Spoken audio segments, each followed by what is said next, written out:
a picture of Northern Lights.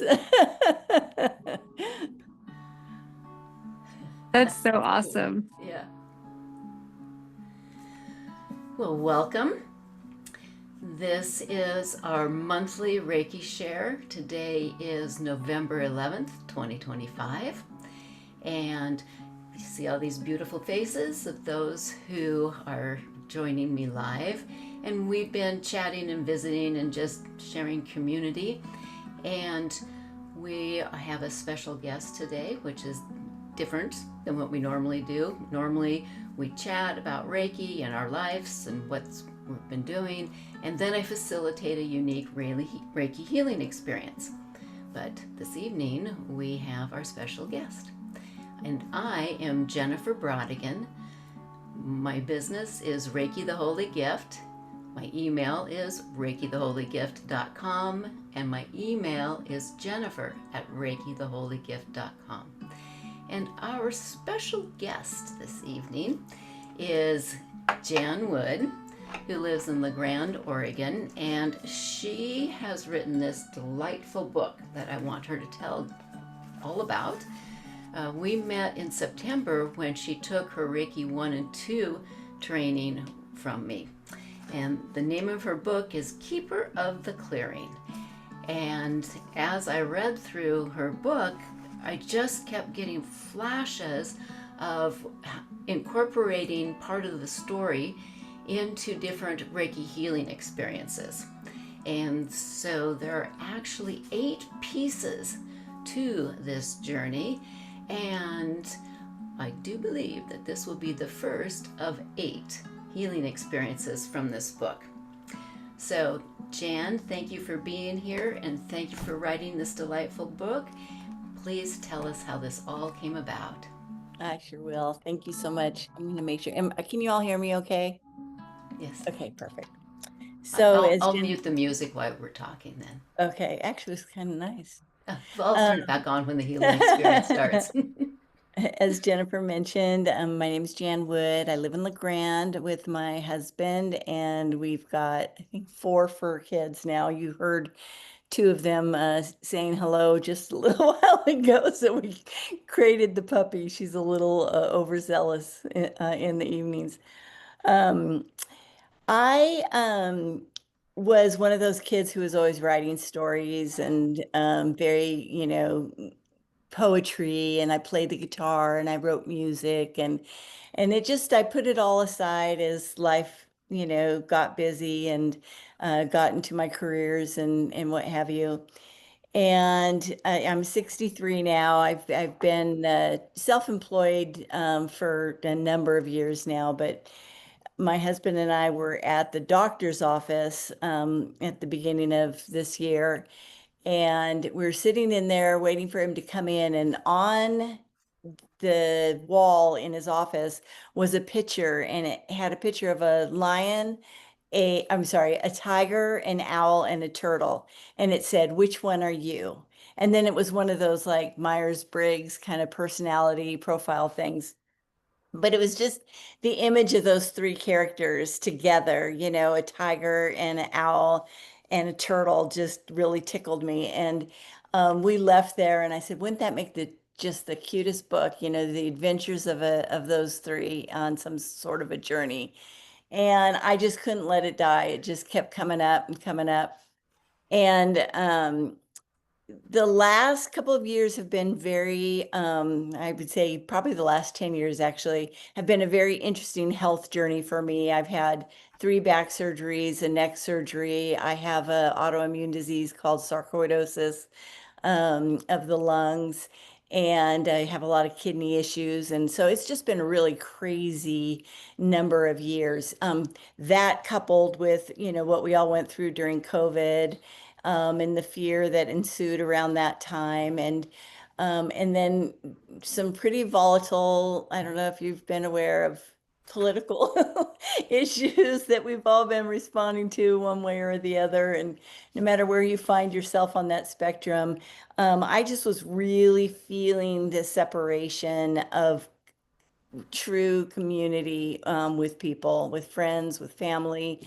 Um, the onset, I think, of technology being such a tempting device now, makes it so that we don't need to pick up the phone or see somebody face to face anymore. And I was hungry for that, but also very aware that we were all having issues and thoughts about where the world was going and the division and the, way people were, responding to the life events and the things that were happening. So that coupled with the poster, I thought, how can I marry all this? Now, what's also important for you to know is I have 5 kids and I have 13 grandchildren. Of my 13 grandchildren, 6 of them are on the spectrum. And so this, about 2 years ago, I thought it's really odd that I have 6 grandchildren that are on the spectrum.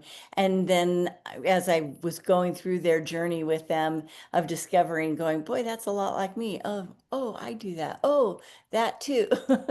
So I went ahead and got to myself assessed and learned that I too am on the spectrum. And so all of these things, I just felt like getting back to writing and expressing all that I was going through and thinking about, um, for my grandchildren to grow up in a kinder, more compassionate and caring world. And for me to be able to express what I was feeling in terms of a need for more connection and compassion and kindness. So I wrote Keeper of the Clearing, and the 3 characters are a tiger, an owl, and a turtle. And the turtle is on the spectrum, like I am. And you only notice it a little bit. He has a little bit of stimming issues and some little issues there with collectibles, things that are very important to him. And then Tiger is a very self-assured female tiger who was left at a very young age, as tigers are. And so she's very self-assured and doesn't really need anybody and can kind of do things herself and independently. And Al reminds me a lot. I grew up with a number of Asian friends when I was going through school, and they were in a very intellect oriented family situation where, their studies and their intellect and was more important than other things. And so Al kind of embodies that personality type of, yeah, I'm wise, owls are wise, but it would be nice to be known for other things than just being wise. And so the forest that they live in is in the middle of a clearing, and the animals had all lived in peace. And suddenly things started happening, and they started having problems getting along in the forest. And so when they couldn't resolve their issues, they elected 3 members of the clearing, Tiger, Owl, and Turtle, to go on a journey and see if they could find some answers to bring back to the clearing to teach kindness and care and help restore the sense of togetherness that they once enjoyed in the garden and in the clearing. And another little tangent of my life, my husband and I, we really were introduced to and really enjoy some of the philosophies that are shared through Buddhist traditions. And one of them, well, there's two. They talk about what's called the Four Noble Truths, and this is just the idea that we all suffer. Everybody does. And usually, the suffering is one of two reasons. We crave things in an unhealthy and unwholesome way, or we wish things would stay like they are and not change. And I heard somebody talking about change tonight, like, I really like my life. I don't want it to change. So we hold on, and that causes suffering.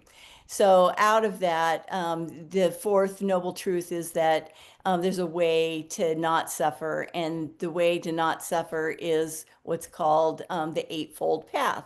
Or in my book, I put a little table in the back here um, that kind of parallels the Eightfold Path and then what I called it in the book. So, for an example, one of the Eightfold Paths is right view.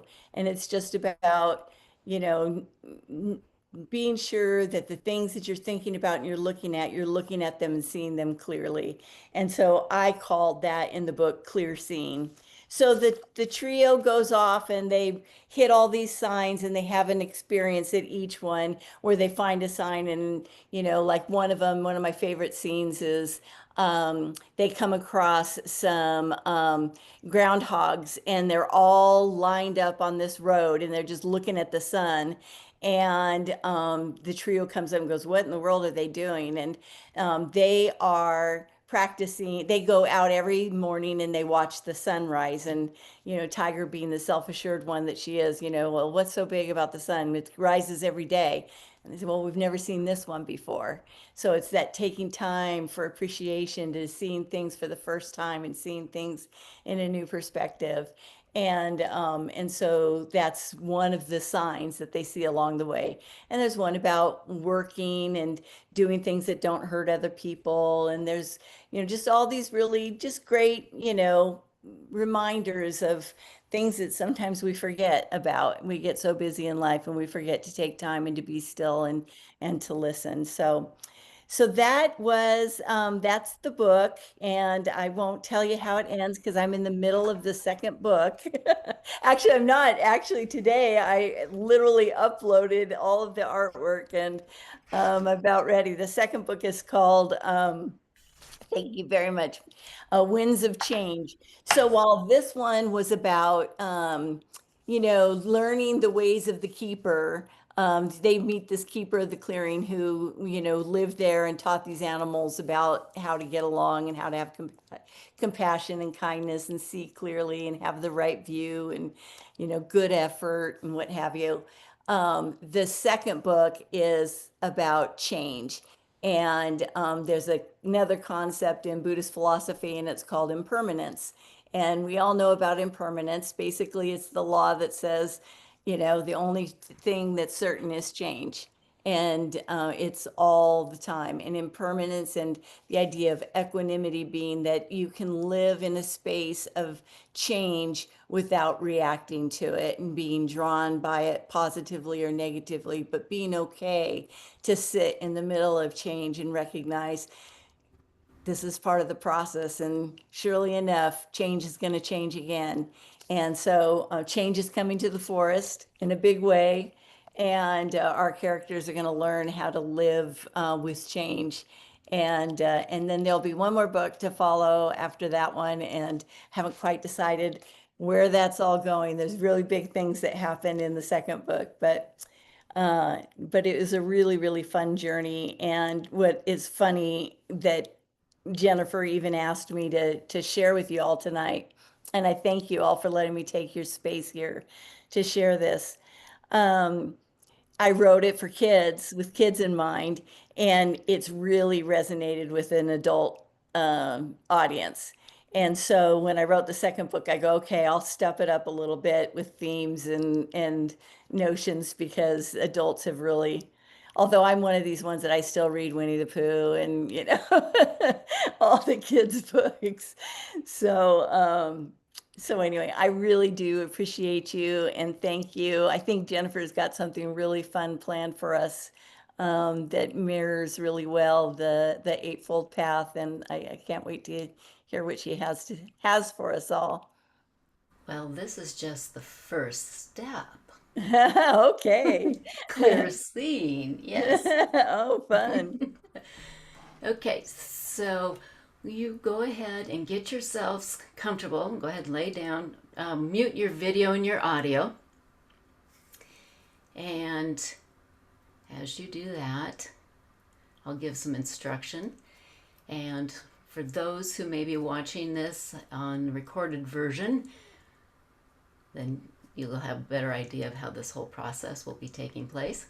And so I will be facilitating a Reiki healing experience around the concept of clear seeing and letting go of emotionally charged opinions and beliefs and being able to be more of an observer of the disharmony that has now surrounded almost all of our lives, and the separation and the division amongst people. And the way the healing experiences work is that I will be verbally taking you to an energetic location, and then I'll be silent for about 10 minutes. And then for those who are live with me, if you want to stay in your nice, peaceful, Reiki blissed state, go ahead and do so when I close the meeting. If you want to come back and wave goodbye as I close the meeting, then feel free to do so. And our next virtual Reiki Share is December 9th, and we gather at 6:50 p.m. Pacific time. And other than tonight, we always finish by 8 o'clock. But tonight we are definitely going to be going a little longer, and everybody who's live has agreed to that.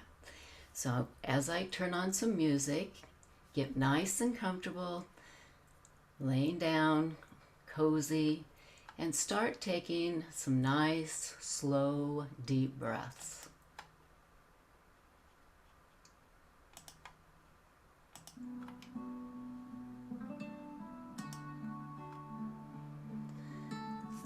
And even go ahead and shake your body a little bit, wiggle, shake off the energetic dust of the day, the busyness, all of the activities.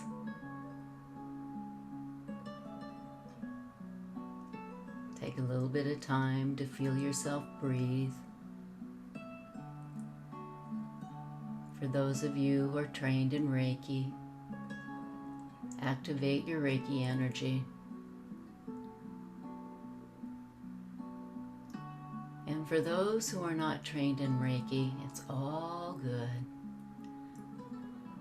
Simply imagine the highest heavens opening and a beautiful beam of light filled with divine love shines down upon you, into you, and through you.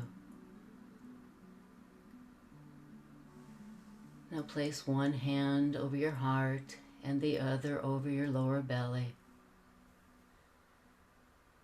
With eyes closed, just feel yourself breathing.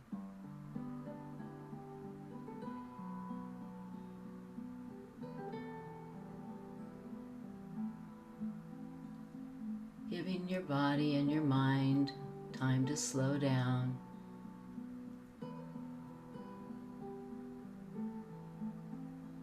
Being very aware of yourself.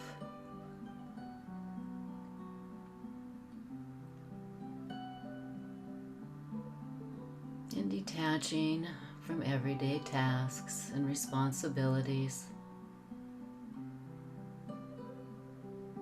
It may take your mind a while to do so.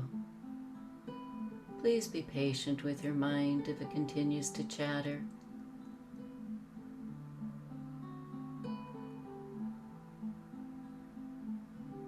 If your mind is chattery, you can always give it the job of feeling yourself breathe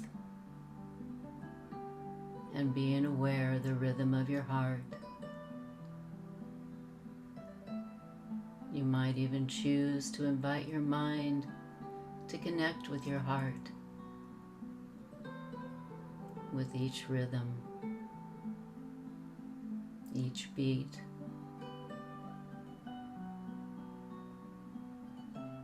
As you feel yourself being immersed and filled with that beautiful, loving energy we call Reiki.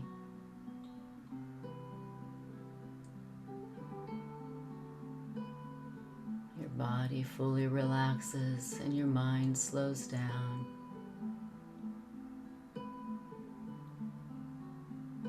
Creativity grows, is ignited, and imagination expands.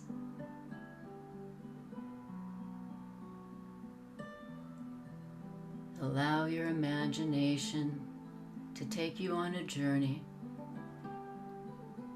where you feel yourself being lifted up out of your body and floating into higher levels of consciousness.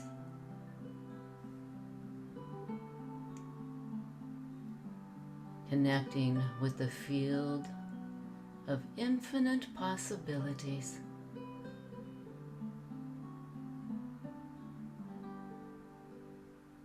Feel yourself traveling higher and higher with a sense of safety and security.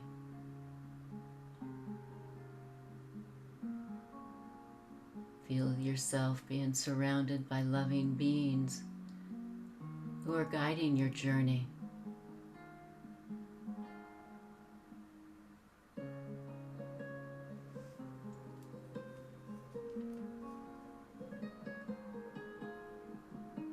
The motion ends and you feel yourself being settled into a spot that has yet to be revealed to you. But you feel very safe and content, connected with all creation.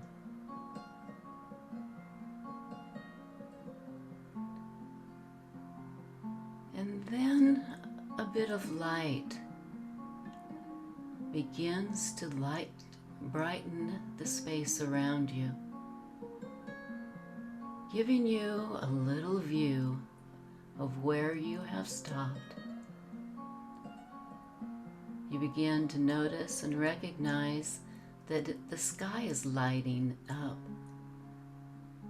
It's dawn, the sun is rising, and you're able to see that you have been brought to a viewing point above a forest, a beautiful forest.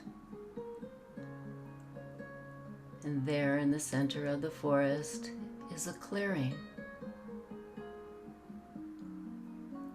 You're a casual observer, interested and curious. So you gaze around as more light begins to brighten and illuminate all below you. There's enough light now that you can see there's a garden in the clearing, and you notice movement along a path. You see that there is someone or something leaving the clearing. There's not enough light to be able to determine if it's a human or a forest creature. But you don't need to know. You just notice that someone is leaving. And you go back to observing everything around the clearing, and the sun is getting brighter and higher. You're able to see this beautiful garden that is filled with all sorts of different fruits and vegetables and flowers and berries. Who could have been the tenders of this beautiful garden? And then you start to hear sounds, voices, not human voices. They're joyful, they're laughing, they're talking, not that you can understand, but you recognize that they're communicating with each other. And then, one by one, 2 or 3 at a time, different forest creatures emerge out of the tree line and into the clearing. They've come to tend the garden. As they all gather and move into the garden, you watch them working in harmony and peace and joy, each helping the other. It's summertime, you can tell by how abundant all of the plants are, all of the food that all of this community of forest creatures has for generations been tending.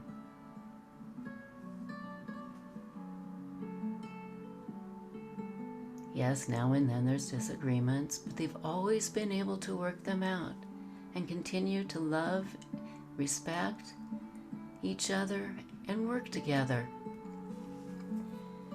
You watch them as they scurry from here to there and pull up weeds and tie up vines. Everybody's having a great time.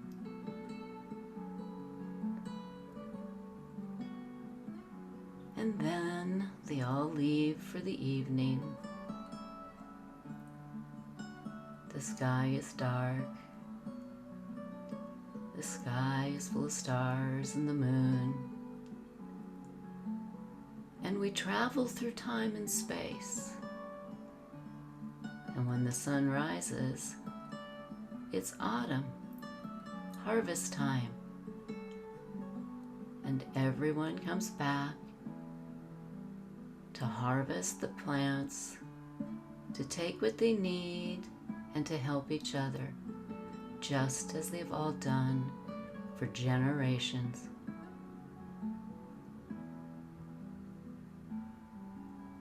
And they have a great feast of thanksgiving and gratitude and community.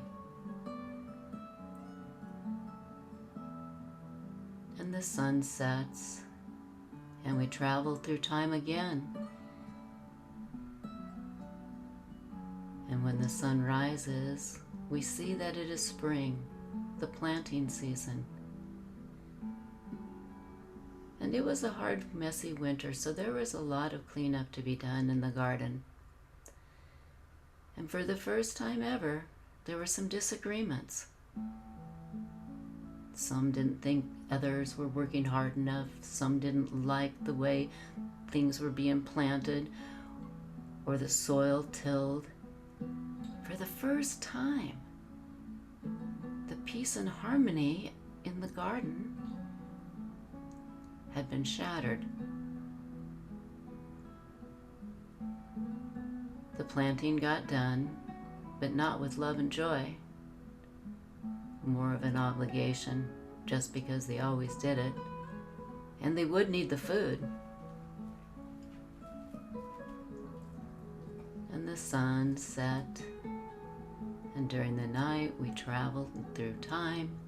The sun rises, and we are in summer, when the garden should be beautiful and tended, cleared of any weeds or debris that's not wanted. But it's a sad garden this summer. It hasn't had as much care as it's always had in the past. The forest creatures don't spend as much time there as they always have. They come and do what they must and then leave.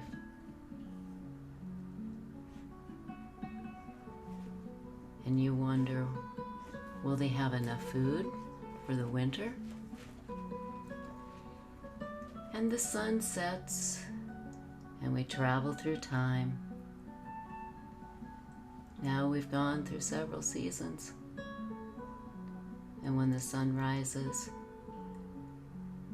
the garden in the clearing has not been tended. The clearing is a sad place now. The love that was so abundant has gone into sadness, disagreement.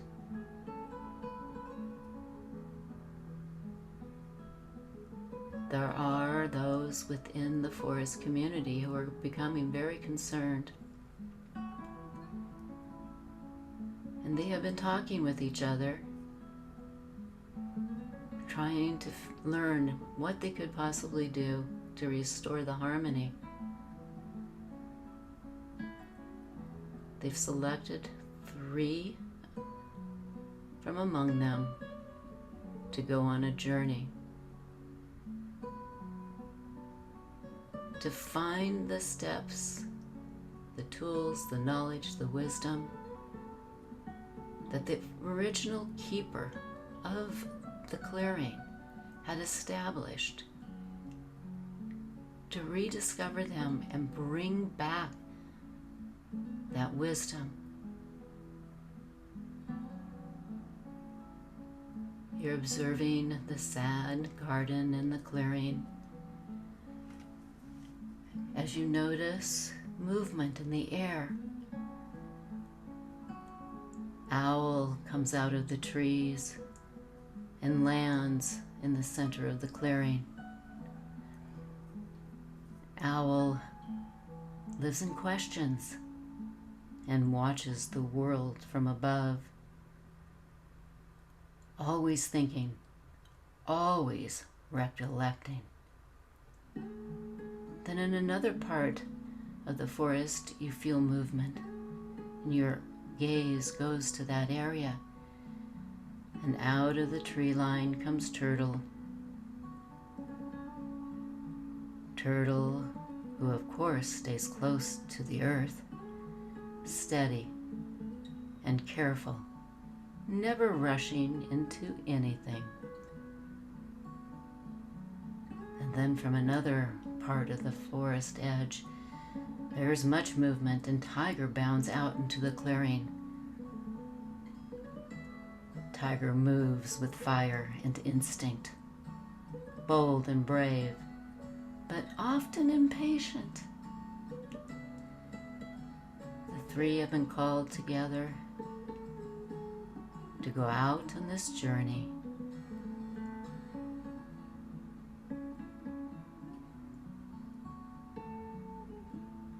They are going to go seek the truths of clear seeing.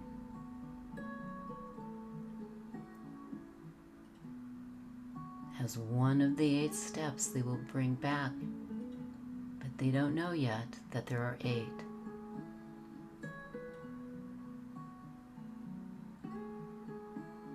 They gather together and find the courage to leave the clearing and go out on the path of discovery.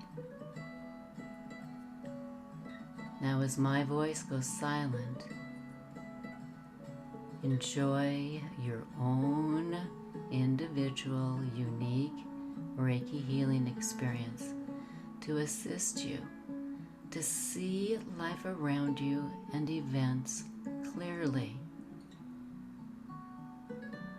and allow yourself to let go of emotionally charged beliefs and become a compassionate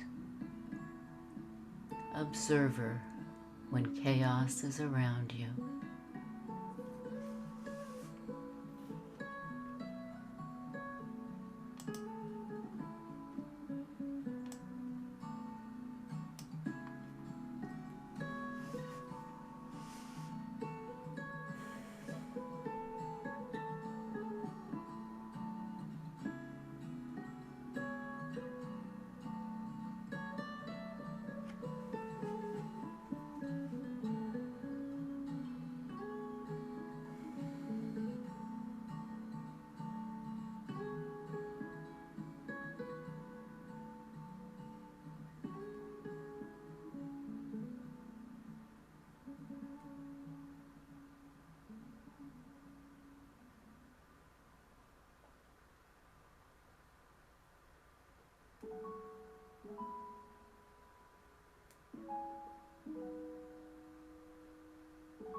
You are welcome to stay in your place of Reiki bliss and contentment. Thank you, Jan Wood, for sharing your story and writing the wonderful book, Keeper of the Clearing. I'm Jennifer Brodigan. You can find me at Reiki the Holy Gift. I'm a licensed Reiki Master Teacher with the International Center for Reiki Training. So may it be. Namaste. Amen.